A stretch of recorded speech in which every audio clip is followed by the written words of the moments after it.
clap in your hand real quick? Yay. And I'm checking with if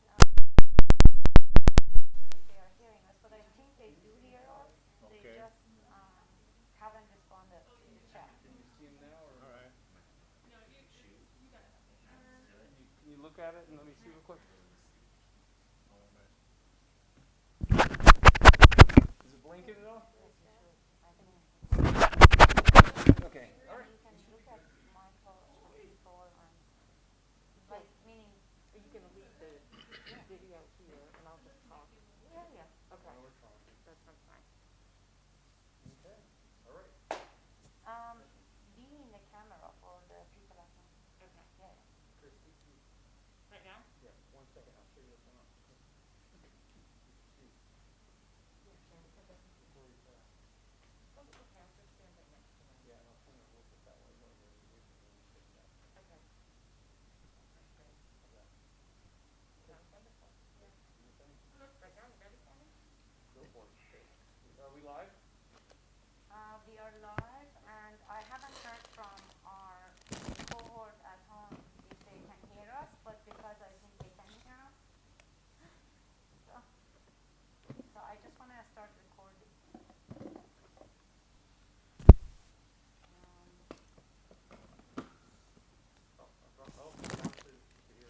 Oh, great! Thank you so much for letting us know. Here you go. Okay, I'm starting the record.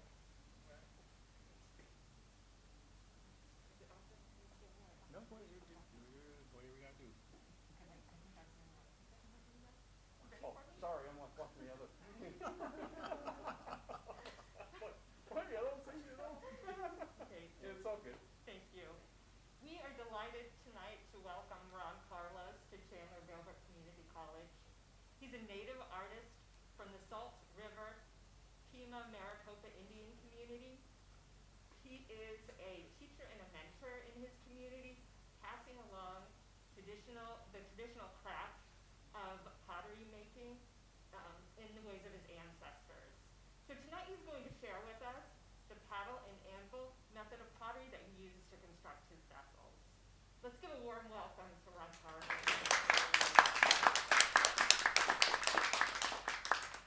Thank you. Good evening, everybody. I'm here to talk about our style of pottery, which is unique to a lot of pottery making people. We use what's called paddle and anvil technique. So it's basically coil method with a slightly different twist to it. We use a wooden paddle and an anvil in the stone, or a flat stone in the inside of the pot as we're building our pots. And a lot of the pottery that we make is a lot thinner than other tribes, whereas if you get pottery from the Pueblo tribes in New Mexico, a lot of times their pots tend to be a lot thicker. And even ceramic ware, I see a lot of ceramic ware that's made, and it's a lot heavier and a lot thicker than what I would ever make. You know, I'm not used to making thick pots. But the paddle is what compresses the clay as you're working.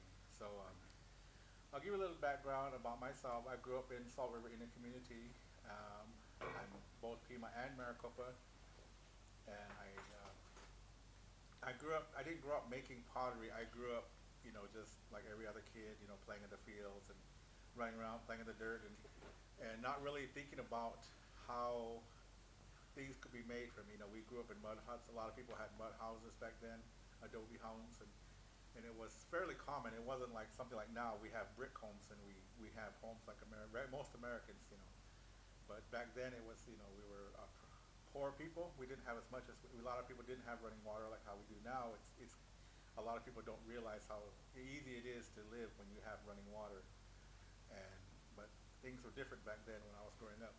So, but I used to see people make pottery, but I never in my idea thought I would ever make pottery.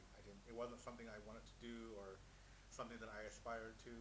It's just something that kind of happened as I got older, and I had already been doing other things, and I was asked to take that class, and that's how it started. So with myself, my teacher, she was from the Hill River Indian community, because I come from, even though I'm both Pima and Maricopa, culturally and linguistically, I'm a Maricopa. I speak Maricopa language first, and although I can talk some Pima, I don't really speak Pima as my norm.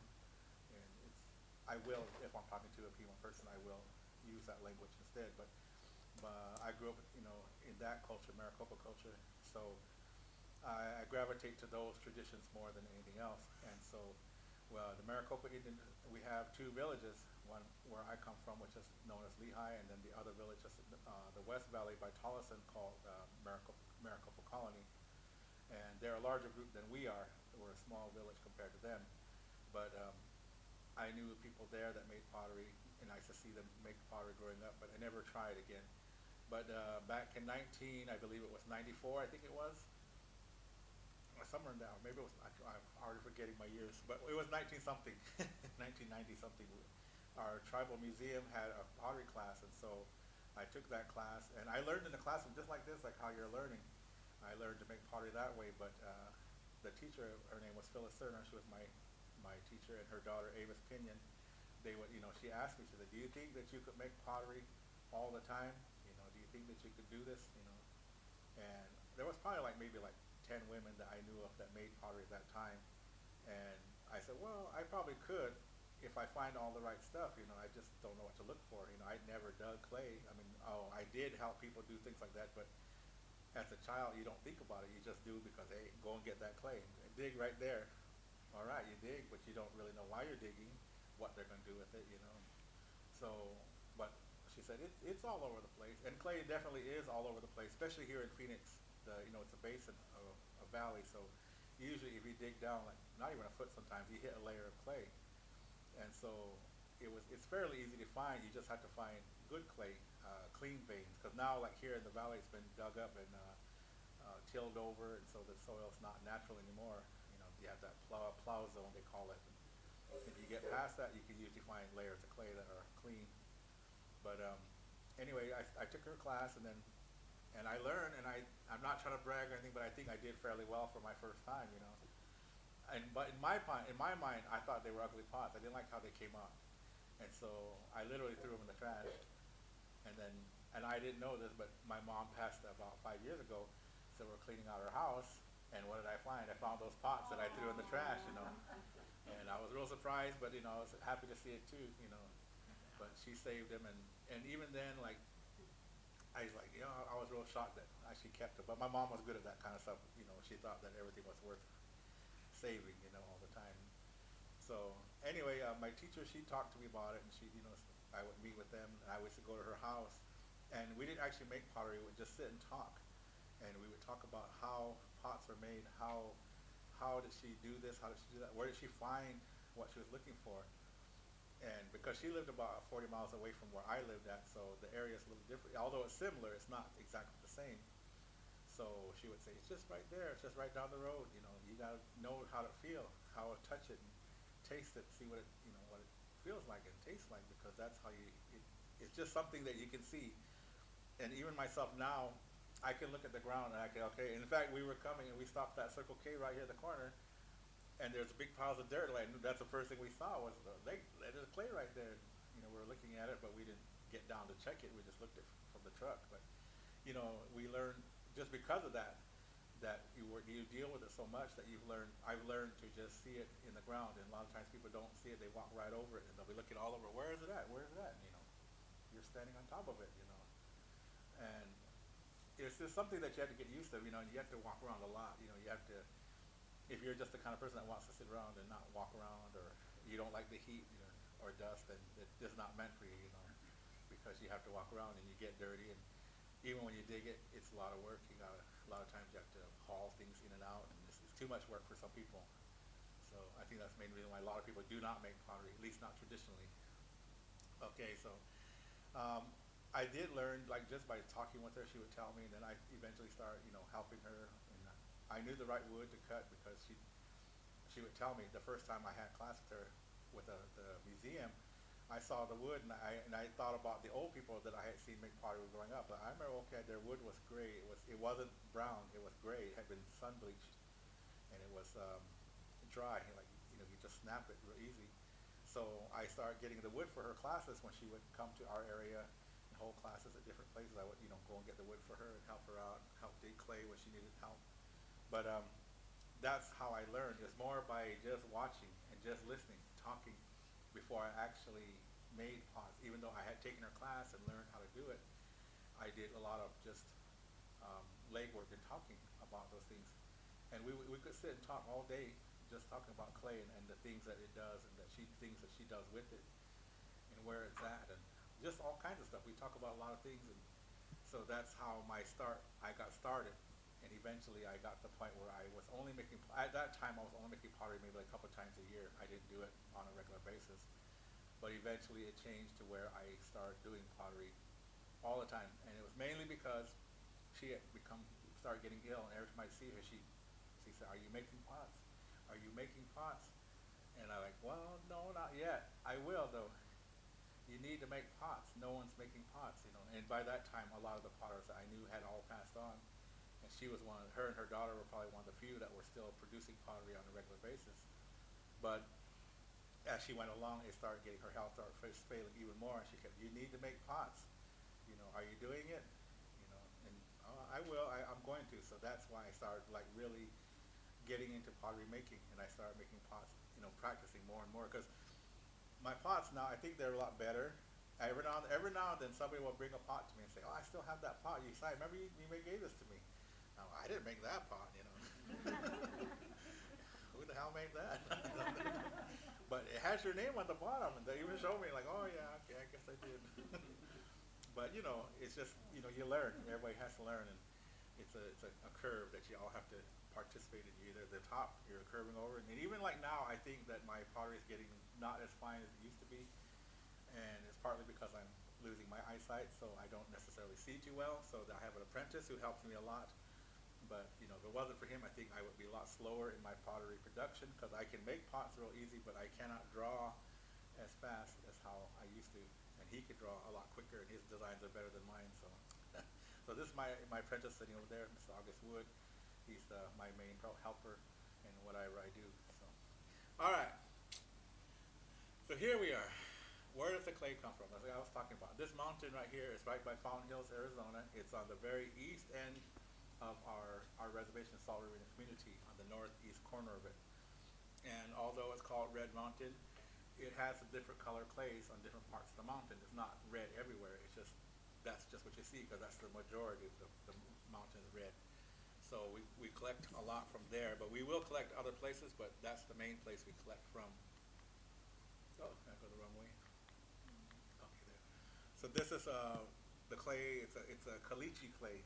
And caliche, although it's all over the place, it's not necessarily usable for clay. It has to be broken down. It has to get to, I don't know how many millions of years old for it to be usable. But this is where we go to get our white clay here. This is on the southwest corner of the mountain. So it just comes off in chunks like that. And it has a little bit of white, a little bit of brown, tan, I guess now. But it fires to this pink color, this beige color here. That's what it fires to. So it also has different colors. Brown is also very common in our area too, where I'm at. In fact, I have clay right in my own yard, but I don't collect it. But for the reason why is because it used to be a field, and they've been, back in the 70s and 80s, they were really using a lot of heavy pesticides. So I don't know the quality and how long those pesticides are in that ground and in that clay. So I don't use it, even though it's right next door to my house. So, but there's orange clay and then the red clay, but there's nothing wrong with any of those colors of clay. It's just that's what I prefer to use, this cream color clay with red, because I'm mimicking the Hohokam pottery that they find with red on buff. So that I use more of that than anything, but I will make pottery in other colors, just depending on what's going on. And not all colors work well for pottery making, like red. Red clay doesn't work. You can make a red pot, but it's like a weak clay. When you pick it up, you can feel it. It has like a little bit of a give. It doesn't feel strong, but it does better as paint. So we use red mostly for paint. We don't use it very much for making pottery. So this is how we process the clay. We do like all the potters I knew when I was growing up did a mortar and pestle type processing. In fact, I still have an elder potter. She's about 86 now. She doesn't make pottery anymore, but you know, she has all this stuff, and she used to make pottery. She had the wooden log, and that's what a lot of people used to have, the wooden log with the long stone. Well, I don't have the log anymore. I don't know where that went to, and it's probably The one when I was a kid, it was probably 100 years old already, so it's probably been cut up and burned or rotted away. I don't know. But my teacher, she always used just a metal pot. And it was a lot easier to transport to because she had her classes, and so we just used metal pots. So I just copied her and my mom had these old pressure cooker pots behind her house, and she was gonna throw them away. So I asked her for them, so I kept them, and that's what I used to process the clay. So we just use that mortar and pestle, pound it up to a powder, and it's not really like how do you explain it? It's a lot of work. It's just monotonous work, you know. You just sit there, you just pound, pound, pound, and it just breaks down smaller and smaller and smaller and smaller until it finally turns into a powder. Which one? Yeah, it's a long stone. It's a pestle.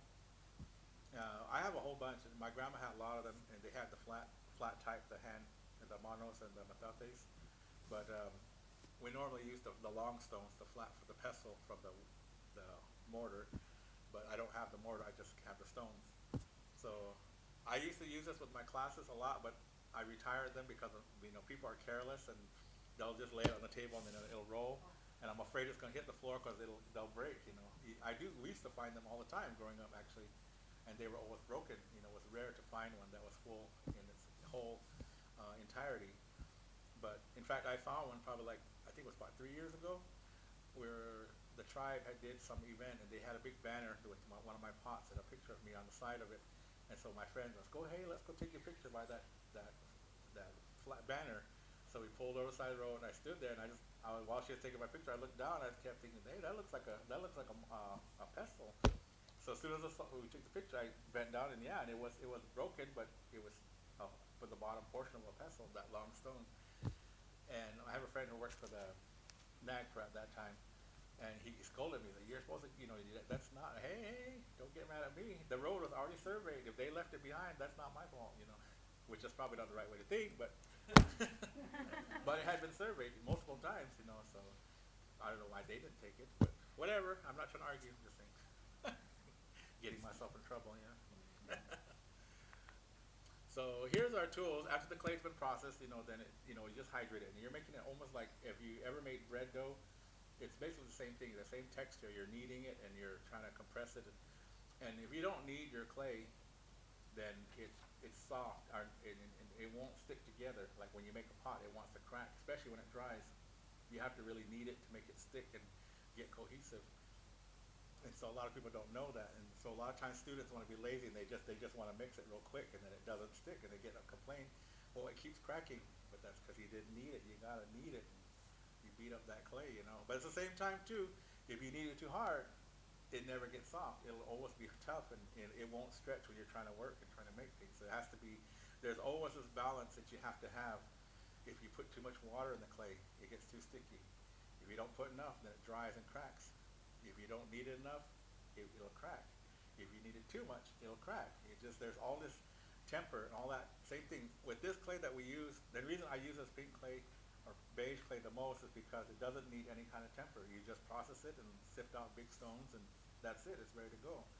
Other kinds of clay are not like that, like reds. And reds are super rocky, and browns they need that temper added back into it.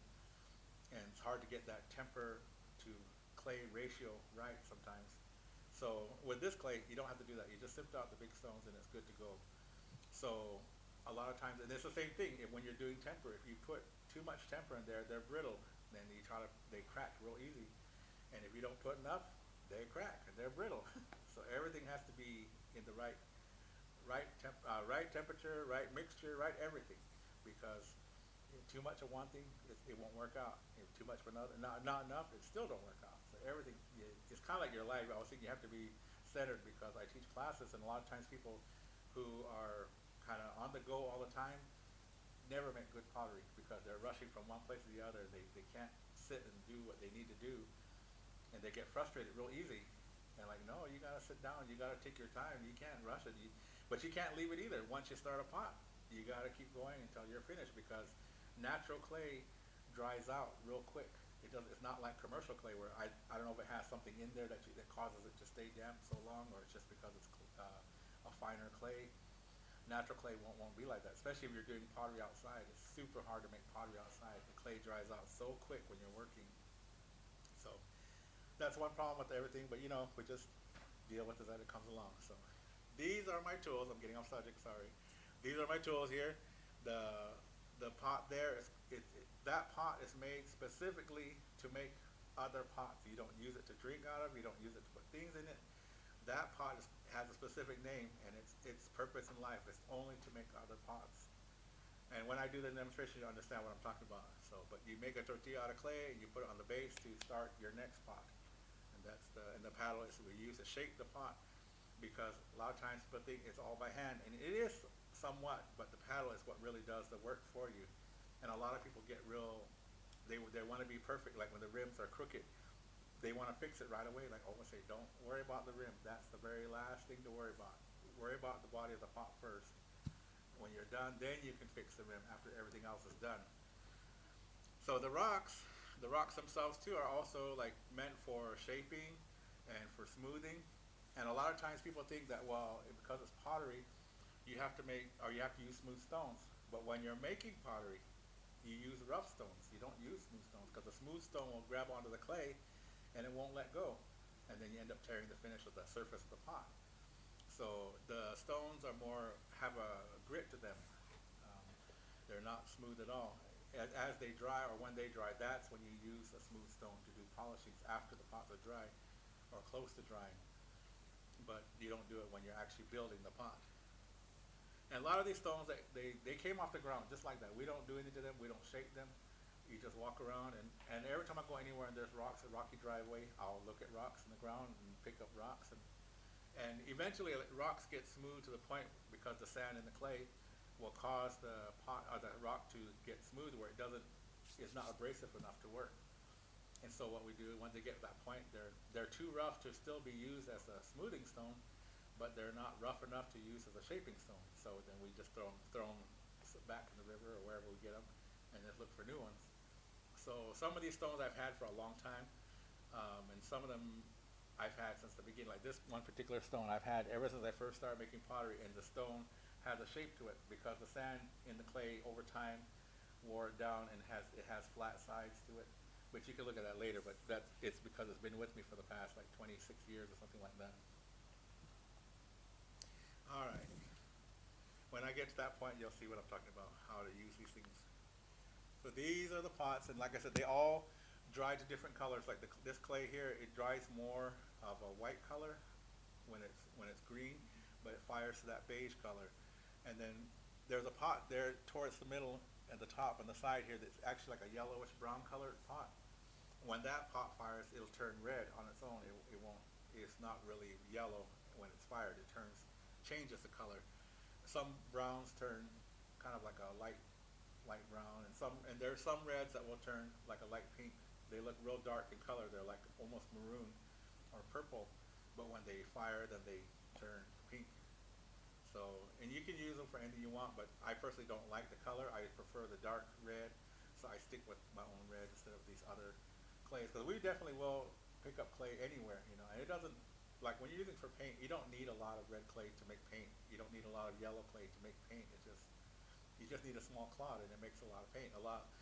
There's a little chunk of clay up here, and that's probably like 10 years worth of clay on the table. That it's a little chunk of red clay that I use, but it's a little bit of red goes a long way, more than you think. So when they're like that point, then they're ready to be fired. While we're doing the drawings, we put our drawings in there with that clay slurry, and then we fire our pottery. So this I just use a galvanized tub, metal tub. I stick all the pots inside of it, and we stack all the wood around it and just let it burn. And there's nothing you can do to change what's going to happen once that fire lights. That's it. There's nothing you can do except sit there and watch it. And a lot of times, and like my own self and my student, we really don't have very many broken pots. It's extremely rare. We probably lose maybe like 5 pots a year, if even that. It's rare. I mean, it's extremely rare. And if pots blow up, it's because they're students' pottery, not my pottery. But a lot of times it's because the bases are too thick. A lot of people think, oh, it's too thin, it's too thin. No, it's too thick, it's going to blow up. And they don't believe you. And a lot of times, especially with students, they'll make real rough pots, and they and then they act like the fire is going to change it and make it better. I'm like, no, if it goes in rough, it's going to come out rough, you know. It doesn't do anything to it. And a lot of times students, when I have classes, though, they put those rough pots in there, and it'll come out, and they say, well, that's not my pot. Yeah, it's your pot. And they'll say, no, it's not. I didn't make that. Yes, you did. And I can argue with anybody, so don't, so don't try to argue with me. But, you know, I always tell students, put your mark on the bottom and flip it over. It's your pot. Well, I didn't look like that. Like, it did look like that. It's just, you know, the fire didn't change anything. All it did was vitrify it. That's all it did. It didn't do anything to it. You know, the way you made it is the way it came back out. Even pottery that's cracked. A lot of times students, when they make pottery, it's cracked. And I'll say, just go ahead and paint it anyway. We'll stick it in the fire. But it's going to blow up. No, it won't blow up. It went in cracked, but it'll come back out cracked the same way. It doesn't do anything to it. And so that's all it does is vitrify the pottery. But when you're doing a firing, once that fire starts, at the very beginning, if a pot's gonna blow up, it blows up right in the beginning. It doesn't blow up afterwards, or it doesn't crack when you take it out. It blows up in the very beginning. Whatever's gonna happen to it will happen then. And a lot of times it sounds like multiple pots are blowing up, and it's really just one pot blowing up over and over and over. And like commercial clays, they don't work good. You can't do that kind of a firing. It's too quick. The temperature change is too high, too fast. And so a lot of times I have students that bring pottery made with commercial clay, and they'll say, I made this, it's a cone 10 or whatever, it's a cone this, that, and the other. Can you fire it for me? And I always tell them the same thing, it's not gonna work. I can tell you right now, it's gonna blow up. No, it's a real high fire clay, it can handle it. And not this firing, it can't handle this. But they don't believe me, so I'll fire it anyway. And I always fire it separate from all the other pots, because that pot will literally look like someone took a hammer to it. There'll be nothing but little shards left, no large pieces at all. And they get real disappointed, but I keep trying to tell them, but natural clay is different. It has a lot of temper in there, and the change, it's a low fire clay, but it still has a lot of temper, and it can handle that change from 0 to whatever, 1400, real quick, because once that fire catches, boom, it's engulfed. And there's no gradual build up to it. So How long do you keep the fire going? normally we try to keep the fire going at least 45 minutes to an hour, maybe even longer, depending on how many pots we have and how big they are. We'll sometimes add wood back, you know, as it's dying down, we'll add wood into it, but it just depends. And because our pots, if we're making just pot, myself and my student here, my apprentice, if we're doing the pottery, our pot is super thin compared to most people's pottery, so it doesn't have to cook as long. But when you have students that are learning, that's where you have to kind of judge the weight of their pottery, because their pots tend to be a lot heavier and thicker. So if it's a thick pot, and you gotta think, okay, well, I gotta put more wood in. And even then, a lot of times when they come out, they don't sound done. We'll put them back in and stack more wood around it and do it all over again, because they have a certain sound when they're done. You know, they don't sound. They have like a little ring to them, and if they're not, they thud. Then okay, this pot's not done. You can tell. And how hot does the fire get? You know, I don't really know for sure, but I've been told it's probably about 14 to 1500. So it works for me. So that's all that matters. I've never done any kind of testing, and a lot of people ask me that, and archaeologists ask me that all the time, but I don't know how to do that. The way you guys make ceramics is completely different than how I would make pottery, so I don't know how things work, you know. I understand the commercial clay it's a kiln firing slow. It's a slow buildup of temperature. Okay, so that's a thing. Like, well, I don't know how to do that, you know. I guess I could, and there have been archaeologists that wanted to do that. They want me to build up the fire slow, and they warm their pots. They stand them by the fire, and they always, well, they have to warm up or they'll blow up. Like, if they're gonna blow up, they're gonna blow up. It don't matter if they're warm or not, because we literally will it'll be snowing, it'll be raining, and we just stick our pots in there and set it on fire, and whatever's gonna happen, it's gonna happen. And we don't waste our time doing all that, putting pots by the fire to warm them. We just literally stick them in there, and then they come out however they come out, you know. And it's kind of I don't know, that's like a bohemian way of thinking, you know, but that's the only way we can do it. That's the only way I've ever seen it done. And I'm not good at experimenting, because I don't want to ruin a pot. So I'm not, because people will ask me, can you make black pottery like the Pueblos? Like, I probably could, but I don't want to do that, because it took a long time to make that pot. I'm not going to waste my time, you know, experimenting on it, which is good and bad, but I'm set in my ways already, so. So like this is what I was talking about, the yellow clay. These pots were painted with that yellow paint, but when it fired, they turned reddish. So those are a couple pictures that I made, and that came out of the fire there. So Is the paint just yellow clay and water? yes, it's all it is. A lot of times people think you have to add something to them, and you don't. It's just clay and water. That's all it is, literally. People make it more complicated than it is, you know. And I meet a lot of I don't want to say traditional artists. I don't know if that's what they would be called, but they do also like the modern type ceramics. And because they learned those things in ceramics, they think you have to add this and you got to add that. And I don't know. And then they come to me and like, well, what do you put in your clay? Water. And I know I can be a jerk sometimes, and I like to be that way sometimes. And you know, and I just like, well, I don't know what to tell you. We've always done it this way. Every pot I've ever seen done has been done like this, by not just by me, but all the old people that made pottery. They just added water and they did what they had to do, and it came out okay. You know? I've literally seen the pots hundreds of years old that look like brand new. You know, I went to museums and archives and collections all over the world, the states. I mean, not the world, but the states in Arizona, and a lot of the pottery, it's just all it was. It's just water and clay. It wasn't anything special. Alright, so these are the styles of pottery I have made in the past. The top here, the corner, this is the red and black, and that's the style my teacher used to do. She made red pottery. It wasn't red pottery; they were white, just cream-colored pots, but she put a red slip all over the pot and polished it. So that's the way I learned to make my pottery. When I first started out, I always did red pottery, and then the black drawings is mesquite sap paint. So we collect mesquite bark that has the sap that ran out all over it, and you boil it and you make it into paint, and then you draw on there. But it's not black when you put it on there. It's almost invisible. It's real hard to see. And I don't do it as very often because a lot of times you get it on your hand and you don't know it, and you're touching that pot all over as you're working, and you don't see it until you fire it, because you make the pots plain. They're plain red, and then they fire it first time, then you draw on them, and then you have to fire the second time to make the black turn black. And then you see all your fingerprints where you touched and you didn't realize you had it on your hand, or where you smeared it and didn't see it. So it's a little hard to work with. You have to have good eyes, and I don't. So usually my apprentice, he does the black drawings. If he does that more than I do, because I don't have that kind of ability to see. So, but that's what I started with. And then I switched from the red to the white, and I started making white polished pots. Again with the black mesquite sap on top. And then I switched from that style to the orange clays with black markings. And then down here in the corner, this is when I really got scolded right here, because I started making brown pots with white drawings. And a lot of people criticized me, my own people, not anyone else. Everybody else thought it was innovative and thought it was awesome and all that, but my own people were hard nuts to crack. They didn't like it. That's not traditional. That's not how it goes. That's not how you're supposed to do it. And it wasn't like old people. It was more people like my own age and younger that criticized me.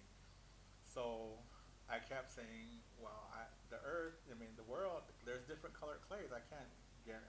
Why wouldn't they use what they had, you know? But everybody critiqued me so much that I started going to all the old people, and I'm talking like 90-year-old people, and I would ask them questions. Okay, I'm making this pot, you know, is it okay? And they're like, yeah, make whatever you want, you know. My mother used to make red pots, and she also made white pots. She made orange pots. She made all kinds of, she made, you know, they went on and started telling me all these different colored pottery that they used to make. And I would try to tell people like, I never heard of that. I've never heard of that. I've only seen red and black. Well, just because you only seen red and black doesn't mean that's all there is. But people didn't believe me. Like, all right, whatever. Then we went to the Smithsonian in Washington, D.C. The first cabinet that said Pima, Maricopa, or Pima even, we opened it up, and there was a big old brown pot with white drawings all over it.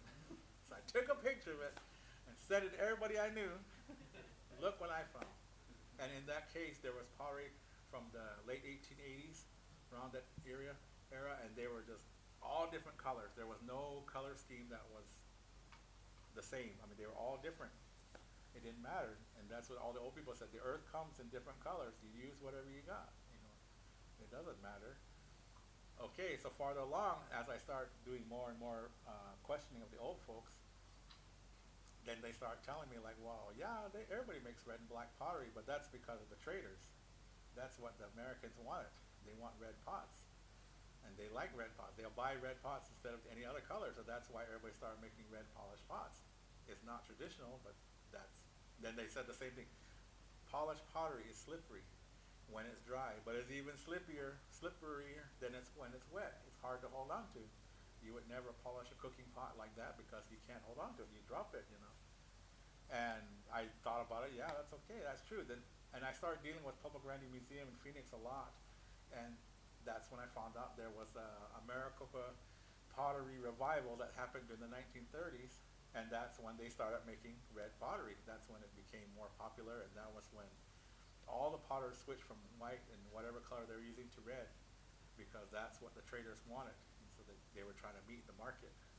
So that's where that red and black came in. Although people still argue with me about it, that's what I was told. And even some of the other potters said the same thing too. Like, yeah, we didn't make pottery. I mean, yeah, there was some red, but it wasn't like now. Not everything is just red and black now, nothing else. But it came in different colors. So, like I said, I switched around. And as far as I know, I'm the only potter that uses different colored clays. I don't know any other potter that does it other than me and my apprentice here. So I started, again, and I'm keeping up with the market too. So for a while, this style came in where people wanted to see fire clouds and smoke marks on the pots.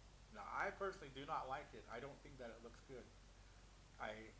In my opinion, a pottery that has burn marks and smoke marks all over it is just trash.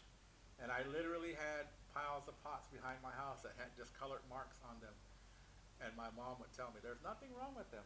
They're perfectly fine. It's just you. You're the one who thinks there's something wrong with them. So a pot in the middle, that orange pot with a black mark, I would just pile them up.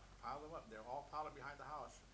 And then I started dealing with a lot of archaeologists in different museums, and they would want to come to the house to see how I fired. And so then they see all the pots. What are you going to do with those pots? Like, I don't know. They're trash. Can I have one? Go ahead. And eventually all the pots disappeared. They were all gone. So my mom kept saying, there's nothing wrong with them. They're perfectly fine. They're supposed to look like that, she kept saying.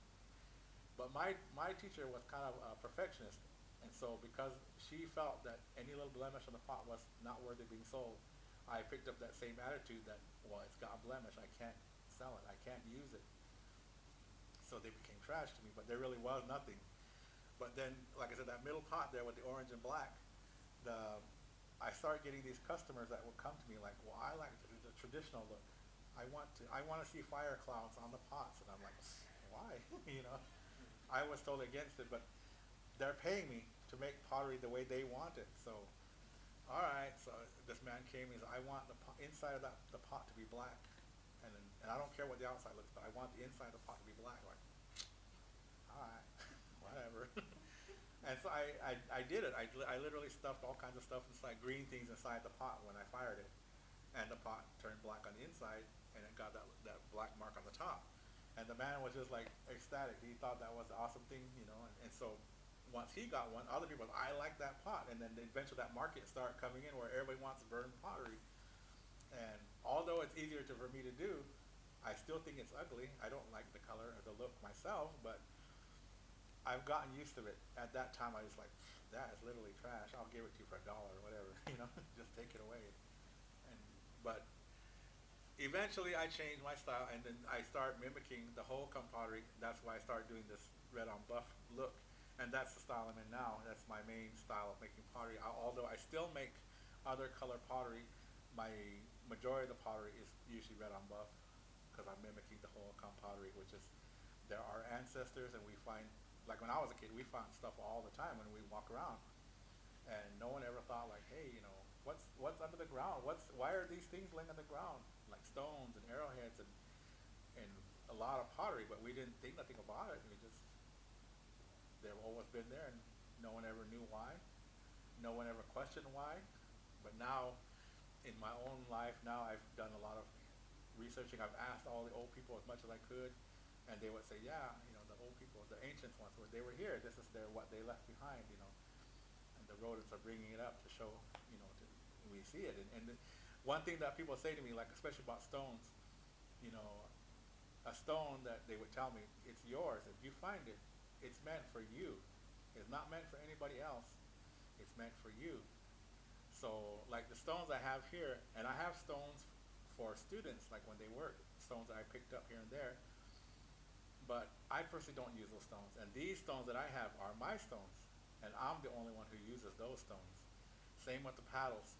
When you make your paddle, I'm the only one who uses that paddle. I might let someone borrow it for 10 minutes or only, but that's it. You're not gonna walk away with it. You're not gonna take it home with you. You're not gonna do anything with it. It stays with me, because, and it's not. I won't say it's not really superstitious, but it's just that, that those things are meant for you, and if it's meant for you, then you're supposed to use it. And like when people pass away, a lot of times they would burn all their stuff, and then people would, like nowadays, it's different now. Everybody fights over everything now, like how most Americans do, I think. I don't know, maybe it's not like that, but that's how I see it. And they argue about what's left. Well, when I was growing up, they burned everything. Nobody kept nothing, unless that person said, "I want you to have this." That's the only time you kept something. It belonged to that person, whoever passed on. It goes with them, everything. So it's real hard for me to let people use my things, even my pottery mold. Sometimes people want to use it, and I'm like, and I'm sitting there at the same table with them, and I'm still like real uncomfortable, like, I don't know. I think about it, and sometimes when I let them use it and they start hitting that clay too hard, hey, I can hear you hitting that pot too hard, and it scares me. And then I personally have never cracked a pottery mold, but other people have when I let them borrow it, and it upset me greatly. And I was, irritated. I irritated with myself that I allowed myself to let them use it when I knew they weren't ready to use it, and they were being careless. But that's just the way we are, I guess, and just the way I am, the way I grew up. So this is my presentation on these pottery, the way I do it, and here is my teacher. This is the late Phyllis Serna, Brad Serna, and her daughter Avis Pinion. Me and Avis are probably the last two of our age group that still make pottery. Her daughter's learning, and she's about August's age, and my apprentice over there, I think they're around the same age. And other than that, I don't know anybody that's really producing pottery anymore, not in a traditional way. There's probably at the most maybe 5 people tops, out of about 50,000 what we call Autumn people, which are the Pimas and Maricopa and Autumn people. I mean, and we're in the whole southern, from Phoenix to northern Sonora, Mexico. There's a lot of people, but out of those thousands of people, about 50,000 people, there's only like 5 people making pottery. Yet you had to make pottery when you were growing up, because if you didn't have pottery, how are you going to hold water? How are you going to cook? It was a big part of life. But when the Spaniards came, that's when things started changing. They started bringing metal pots, and it started replacing things over time. And now it's gone to the point where I don't feel they don't feel like it's important enough to keep going to learning. And a lot has to do with the work, because it's a lot of work. And most students think they're going to come and the clay is going to be there and they're just going to make something. And it's not like that, When I first started teaching classes, I took people out to the mountain. You got to dig your own clay. I can't dig it for you. I can dig clay for myself, but I could never dig enough clay for everybody. So we lose all our students right there. Nobody ever came back. So then what I started doing was I changed that. I would go and collect the clay ahead of time, and then I would bring it to the class. Okay, well, you have to process the clay. I can't process enough clay for everybody, so each person has to process their own clay. And I lose the rest right there, Nobody ever came back. So I stopped doing that. So now if I do a class, the majority of the work is done ahead of time. They still have to process their own clay, but I dig it and get it for them. I cut all the wood. I do everything else except that I make the paint ahead of time. They just make their own pots and paint them, and that's really all they do. They don't really do all the work that comes with it, because it is a lot of work. And even then, a lot of people don't finish because they think it's going to be super easy to make a pot. And it really isn't. I mean, they always say, you make it look easy. Well, it is, but I've been doing it for a long time, years. And it didn't happen that overnight, You have to keep doing things over and over to get good at it. So a lot of people get frustrated real easy because they're not used to that. And a lot of people who use the wheel will come to my class, and they think that, well, I can build a pot. I make pots in the wheel all the time. Okay, but it's not the same thing as making a pot by hand. It's completely different. It's nothing like it. Oh, wow. So these are my teachers, as I was saying. So I think that is the end of my presentation. So there I am. I'm an object of desire. The Pueblo Grande Museum a couple years ago did a new exhibit, and they asked me to actually were asking for old pottery. And so that was their signage, and I saw that, thought that was funny, so I took my picture. But there's my contact information. I'm on Instagram and Facebook. So, but Instagram, if you follow me on Instagram, that's really my pottery page. I post pretty much nothing but pottery on my Instagram page. Occasional selfie, but that's rare. I don't really do that too much. So, Facebook is more my opinion. Although I put pottery stuff on there. If I have an opinion about something and I don't like it, you're gonna hear about it. So, so that's the presentation on the pottery. Any questions before I go on to anything else? On the temper, when you talk about the temper, is that the physical of working the clay till it reaches the right temper, or is temper something actually in the clay? The grog, I guess is that what you guys refer to it, grog? That's what it is, because a lot of times, it depends on the clay. You won't know until you try it. And even though when we find new clay, that's the first thing we do is we do a sampling of it. And you have to, I can tell by the feel. I mean, I can tell it because I think it was back in November, archaeologist, he works out of Tucson, had got some clay from Yuma that someone else gave him, and they told him to give it to me to try it. So as soon as he gave it to me, I kept feeling like, there's something wrong with this clay. It's too smooth. There's no sand. I don't feel anything in there. And he said, well,